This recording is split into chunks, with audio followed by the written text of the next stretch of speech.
Okay, hi. So we're going to be talking about claim evidence reasoning.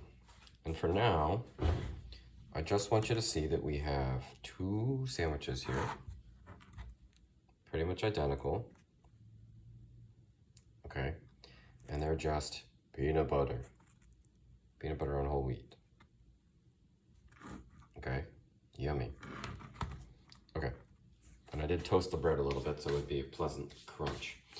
And what we're going to say is what's the best way to cut a sandwich? Which way does it taste the best? Okay, is it best to cut it like this? Right, triangles. Or is it best to cut it like this?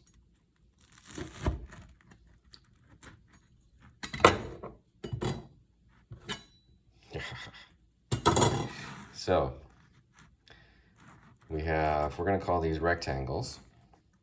Okay, they're rectangle-ish versus triangles. Okay, so let's compare. So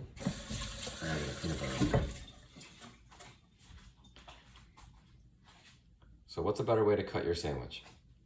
So we're gonna try to think about how we can test this, understand this, so that we can make a claim about what's the best way to cut a sandwich. So I'm gonna think about what might affect eating this sandwich. Okay, so the bread is the same size, obviously, no matter which way we cut it.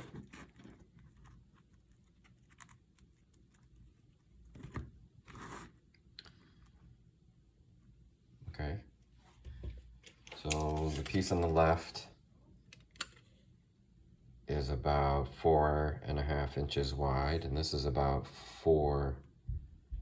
Ooh. No, they're about the same size.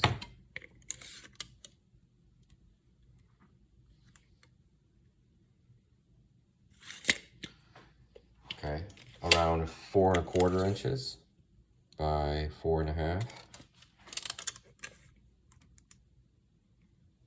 Okay, so we measured them, they're about the same size, right?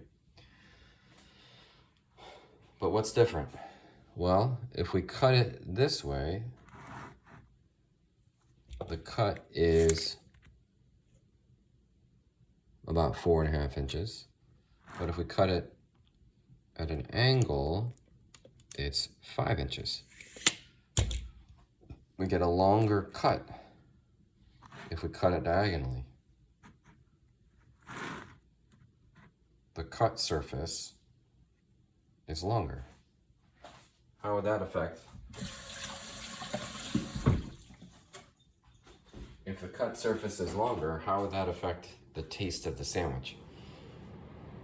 Well, if you have more of this, would that be good? Better than this? Well, if you have a kind of sandwich where you don't want to eat the crust, or if you're the kind of sandwich eater who doesn't want to eat the crust, then are these skinny edges easier to enjoy, more enjoyable? On a peanut butter sandwich too, there's not stuff falling out. So sometimes on the other kinds of sandwiches, like if you have a BLT or a ham sandwich or a tuna sandwich, then stuff falls out. So if you have a sandwich like this, then cutting it down to this skinny little pointy end, you can sometimes have little bits of bacon or whatever that fall out, and then you gotta like stuff them back into your sandwich and hold it all together and jam it in your mouth without dropping anything, and that can be annoying. So if you have a sandwich that falls apart, or bits on it that fall apart, this makes more sense because you have a more regular shape, you have better handles, right? better grip on the stuff in the middle.